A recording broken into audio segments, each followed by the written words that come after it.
Bonjour à tous, je suis ravie de vous retrouver aujourd'hui pour vous faire la présentation du tableau à 9 cartes. Et oui, je reprends mes vidéos. Sur le petit Lenormand, j'avais mis en pause pour l'été parce que ça me demandait quand même beaucoup de travail et j'avais envie aussi de faire des vidéos un peu plus cool, un peu plus fun et un peu moins prenantes au niveau préparation.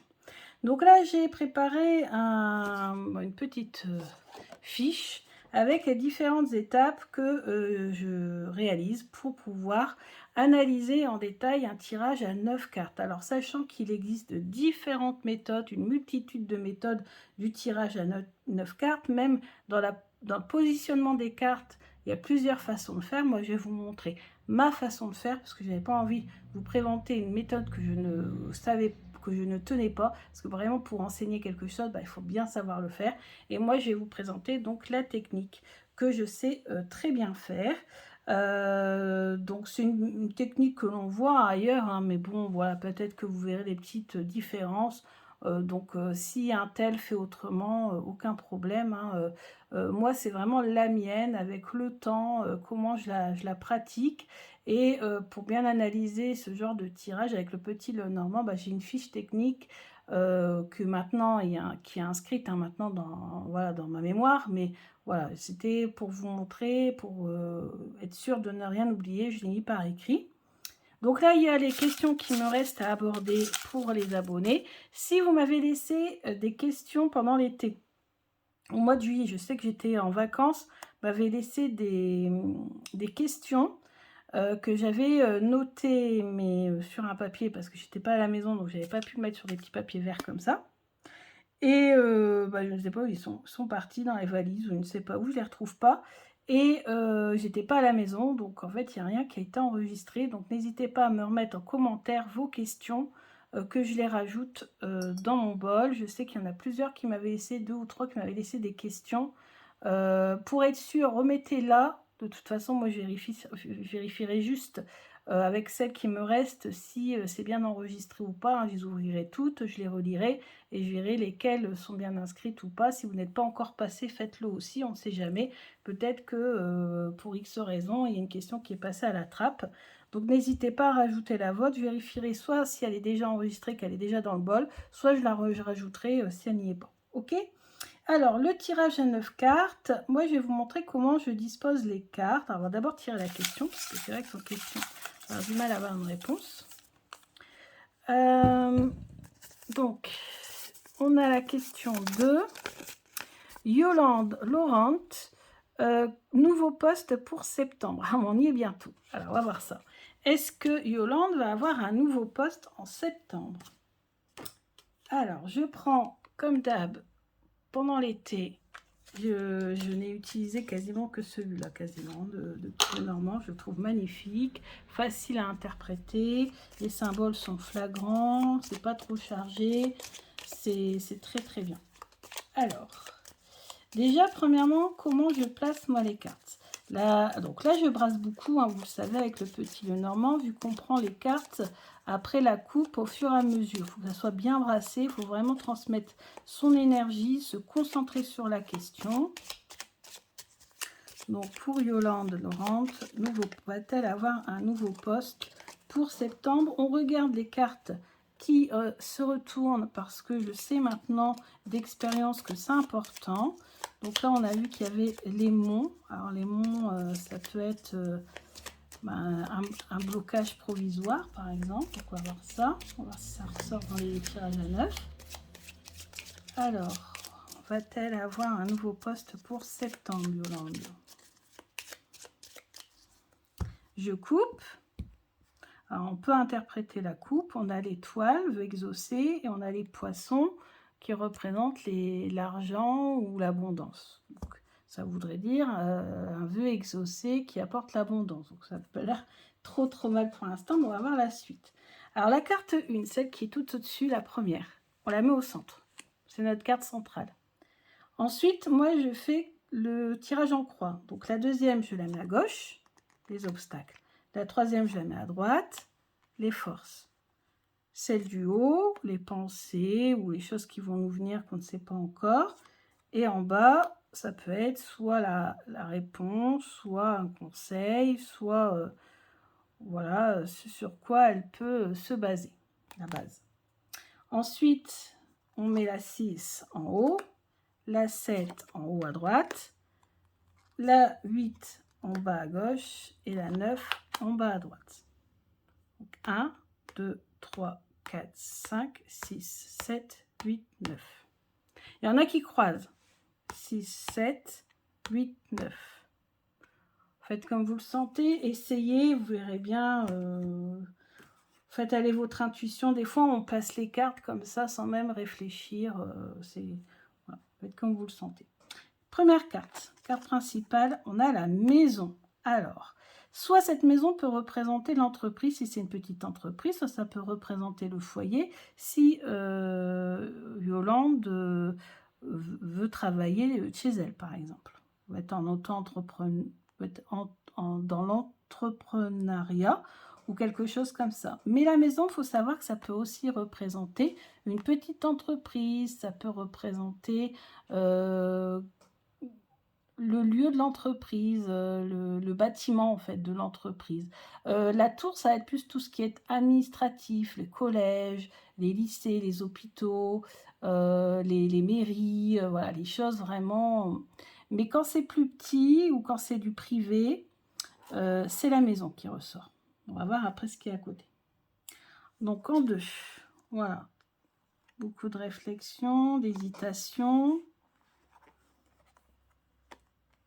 Ouais, les pensées qui sont obscurcies par les contrariétés. Et la faux, on a une décision à prendre. Alors, là, pour l'instant, on nous dit que... Pour l'instant, c'est difficile. De toute façon, on a une carte qui a sauté, c'est la montagne, donc c'est sûr, il y a blocage. Il y a un blocage, mais c'est à Yolande de prendre une décision, de faire un choix. Elle va devoir trancher, couper avec quelque chose. C'est elle qui va devoir prendre la décision.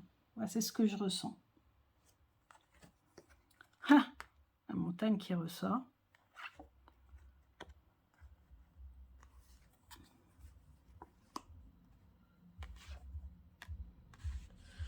Alors, ouais, donc là, on a le domaine du travail. Alors, maintenant, on va faire par étapes. Alors, la carte 1, c'est la carte principale. Ici, au milieu, donc on a le thème principal. Moi, je vois que c'est soit son foyer, ça peut représenter son foyer, mais ça peut aussi représenter son lieu de travail si elle travaille dans le privé. Les 4 coins, maintenant. Donc, on doit étudier le problème. Le problème, c'est le blocage. On doit étudier les 4 coins comme ça, dans ce sens-là. Donc, si on fait 6, 7, 8 et 9, donc un blocage, c'est une personne masculine qui bloque au niveau du travail et il y a un problème de communication. Donc le blocage vient d'un problème de communication avec une personne masculine dans le travail, dans son travail actuel, parce qu'elle parle de nouveau poste. Donc dans son poste actuel, il y a un blocage. Il y a quelqu'un qui bloque pour obtenir ce nouveau poste. Ensuite, on étudie cette carte-ci, mais une par une. Donc, blocage par rapport à un homme. Blocage au niveau du travail. Blocage dans la communication. Donc, ça rien. Ensuite, la croix. La croix va représenter l'action. Donc, comme on l'a vu, comme je l'ai dit tout de suite, on voit bien qu'au niveau de l'action, il y a beaucoup de troubles, beaucoup de brouillard. Yolande est dans le brouillard, elle ne sait pas et elle a un choix à faire. Et ici, les contrariétés ressortent et encore une décision à prendre. Il va falloir trancher avec une situation. Ensuite, dans les colonnes, le passé. Donc, le passé, on voit que le blocage, dans le passé, il y a eu blocage au niveau de la communication. Les communications ont été brouillées, ont été orageuse. Il y a vraiment une relation orageuse ici avec une personne, et moi je ressens une personne masculine, un homme. Ensuite, le présent, en ce moment, donc c'est Yolande, donc là au mois d'août. Donc au mois d'août, ben, peut-être que justement, elle est en train de se reproposer chez elle, ou elle est peut-être en vacances, pour couper avec les contrariétés, ça la ronge. Voilà, beaucoup de choses qui la rongent. Elle est vraiment très nerveuse. Hein, aussi, les souris sont très très nerveuses. Et puis ensuite, on a le futur. Et dans le futur, donc on voit, donc là en l'occurrence, on a un homme, une décision, un choix, une séparation peut-être dans le domaine du travail.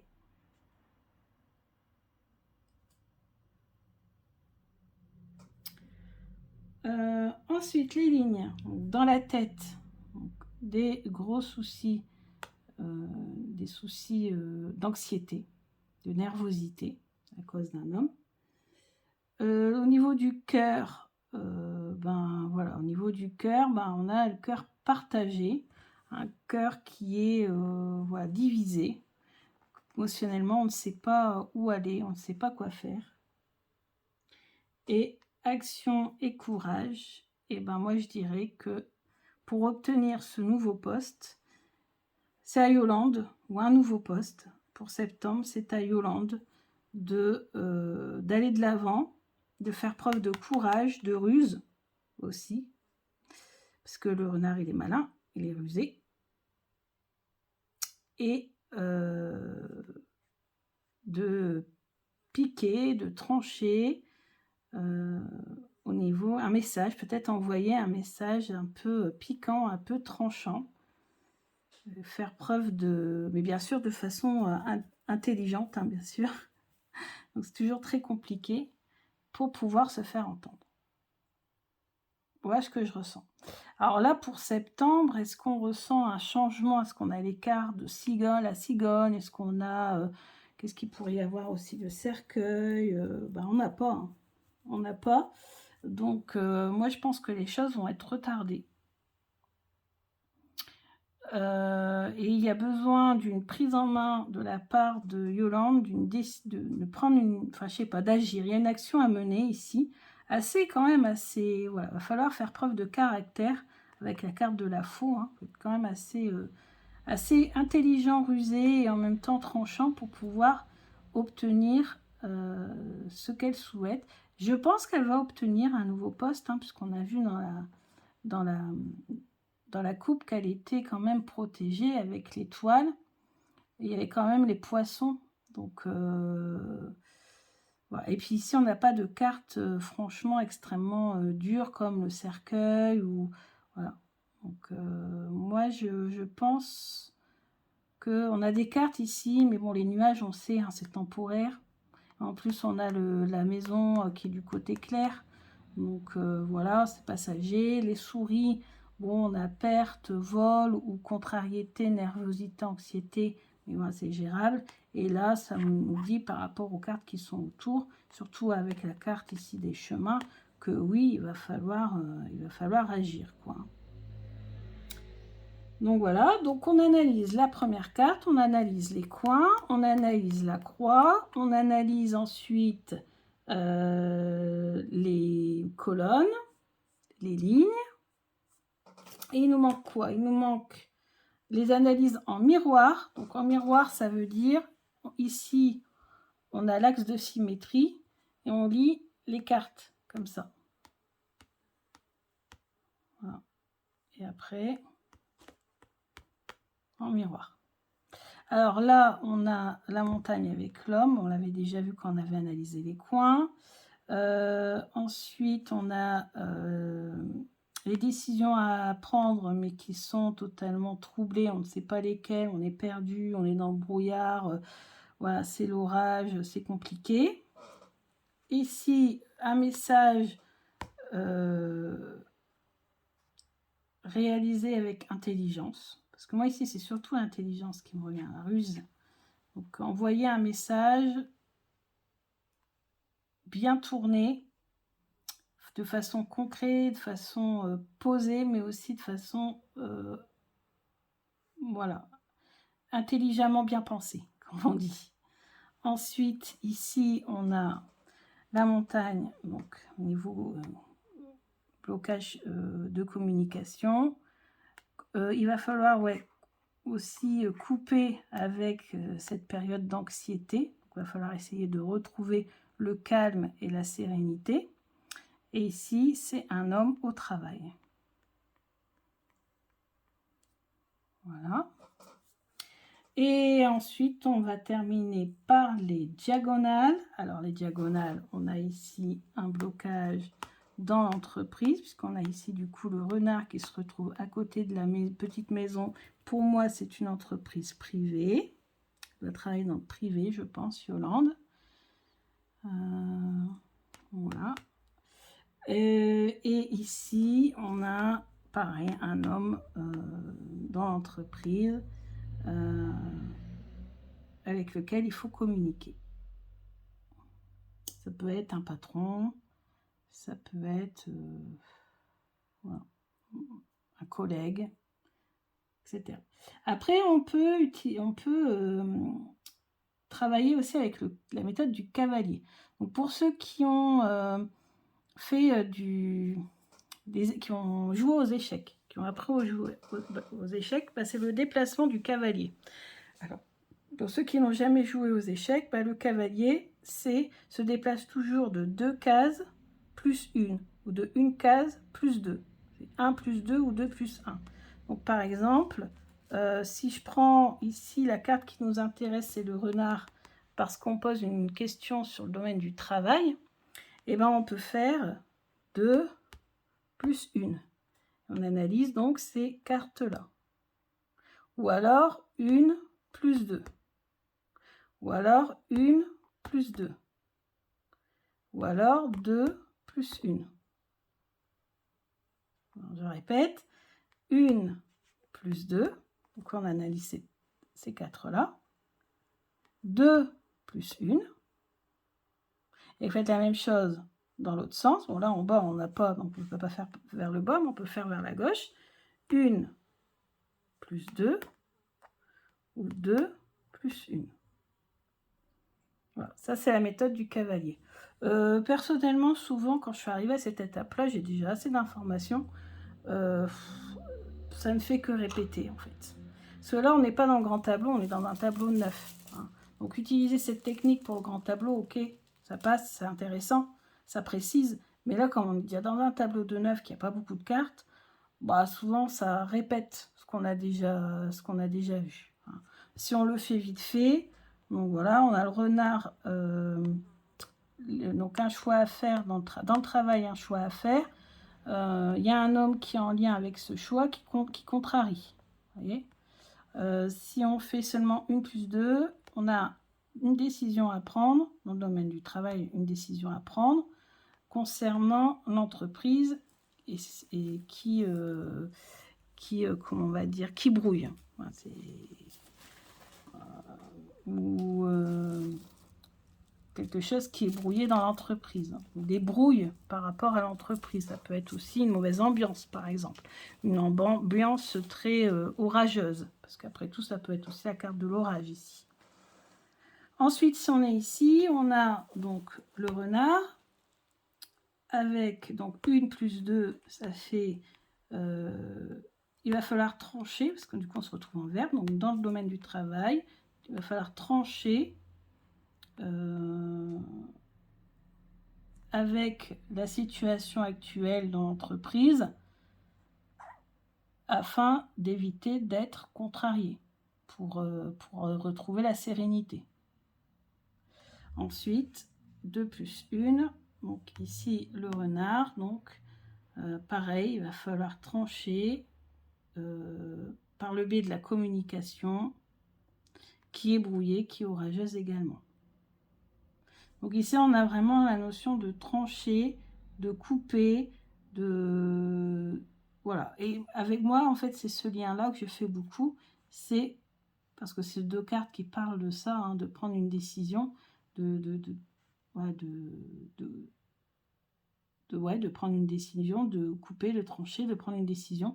Donc ces deux cartes-là qui sont vraiment pas très loin l'une de l'autre, je les analyse fortement ensemble. Après, voilà, ça c'est la technique vraiment basique, voilà, technique bien carrée, mais n'oubliez pas d'utiliser votre intuition. La carte centrale, ok, bien sûr, vous avez vu, celle-ci, elle est déjà tombée quand on brassait les cartes. Les cartes qui tombent, il faut les interpréter. Moi, au départ, je pensais que c'était totalement dû au hasard. Je ne les interprétais jamais. Et en fait, on m'a donné un signe. C'est qu'à chaque fois qu'une carte tombait, je la regardais quand même. J'en tenais pas compte, je la remettais dans le paquet. Elle ressortait dans le tirage. Et même avec un tarot à 78 cartes, il y a quand même une chance sur combien?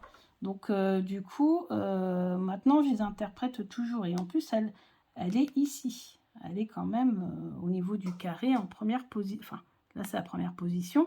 Mais voilà, ici, quand même en haut à gauche, c'est quand même important. Après, il y a d'autres façons de mettre les cartes. Hein, mais bon, moi, aujourd'hui, je vous montre ma façon. Et parfois, je ne fais pas toutes les lignes en fait de ma méthode. Hein. Des fois, je vais à l'instinct, à l'intuition, et j'ai pas besoin d'analyser tout en détail comme je viens de le faire pour vous. Là, c'est pour vous aider. Et vous allez voir qu'en faisant ça, bah, des fois, il y a forcément des informations qui reviendront. C'est normal, c'est comme ça, parce que, bah oui, forcément, les cartes, à un moment donné, elles vont revenir. Après, vous pouvez très bien faire aller votre intuition et puis voir quelle est la carte qui vous interpelle le plus. Moi, tout de suite, j'ai tilté sur celle-ci parce qu'elle était retombée et sur celle-ci parce que c'est un significateur, c'est-à-dire que c'est une carte qui représente un domaine. Et en plus, quel domaine? C'est pas n'importe lequel, c'est le domaine du travail, sachant qu'on nous pose une question sur le travail. Donc, quand même, là, pareil. On voit bien que les cartes ne tombent pas par hasard. Hein. Il y a vraiment quelque chose qui est fait derrière pour nous donner une réponse à notre question. Ensuite, bien sûr, après, bon, on analyse le reste. Hein, on voit bien, il y a la communication, c'est orageux, il y a beaucoup de contrariétés, il y a des choix à faire, des décisions à prendre. Vous voyez, même sans faire toutes les étapes vraiment scrupuleusement comme ça, et en laissant aller son intuition, on peut très bien obtenir le même résultat. Mais quand on commence, quand on est débutant, on ne voit pas forcément les choses. En fait, quand notre œil est attiré par une carte ou par des cartes, c'est quand on a déjà l'habitude de s'entraîner et de faire des tirages depuis longtemps. Sinon, quand on commence, on est un peu perdu, on ne sait pas par quoi commencer, quoi regarder. Donc, voilà, je vous le rappelle, on étudie la première carte, on regarde quel est le thème principal. Ensuite, on analyse les coins, la croix, et ensuite les colonnes, les lignes, les diagonales, la lecture en miroir, et puis ensuite la méthode cavalier. Alors moi, cavalier, je le fais pas, j'avoue.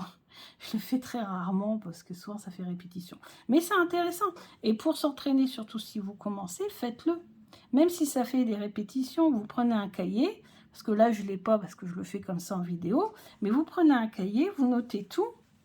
Ensuite, vous regardez ce qui revient plusieurs fois. Et ensuite seulement, vous rédigez proprement avec des belles phrases le message. Vous voyez? Alors, ça prend plus de temps parce qu'il faut tout écrire, etc. Mais bah, en fait, c'est comme ça qu'on apprend. Moi, j'ai passé des heures et des heures et des heures à regarder des tirages, des heures et des heures et des heures à tirer les cartes avant de pouvoir percevoir certaines choses beaucoup plus facilement. Mais avoir une technique, même si elle paraît un petit peu voilà, cartésienne, un peu structurée, peut-être un petit peu trop structurée, parce qu'on est quand même dans un domaine qui fait appel à notre intuition, hein, donc c'est le contraire en fait hein, de ce qui est structuré, on va dire. Ça peut quand même aider, surtout avec le petit Lenormand et surtout quand on débute. Bien sûr, si même en débutant, vous sentez que voilà, vous pouvez partir comme ça un petit peu n'importe où et y arriver quand même, il n'y a aucun problème. D'accord? Donc voilà, donc je suis contente de vous avoir présenté ce tirage à 9 cartes, ça faisait longtemps que je devais vous le faire. Finalement, ça ne m'a pas pris tant de temps que ça, finalement, hein, ça reste quand même un tableau à 9 cartes. Alors, il faut savoir que tout ce que je vous ai appris le tirage, les associations de cartes, le tirage à 3 cartes, le tirage, le carré magique, le tirage en croix, je sais pas si je l'ai fait en croix. Enfin bref, tous ces tirages-là, il faut vraiment bien les appréhender, vraiment être à l'aise avec ces tirages-là, parce que ce sont ces tirages-là qu'on va retrouver dans le grand tableau. C'est-à-dire que quand on va étudier le grand tableau, on aura besoin de faire des associations par 2, des associations par 3, et ce tirage à 9 cartes, on s'en servira pour chaque significateur. Amour, finance, travail, etc. On utilise les cartes qui sont autour en faisant un carré en ne regardant que le carré de 9. Voyez, et en ne regardant pas le reste pour avoir plus de précision.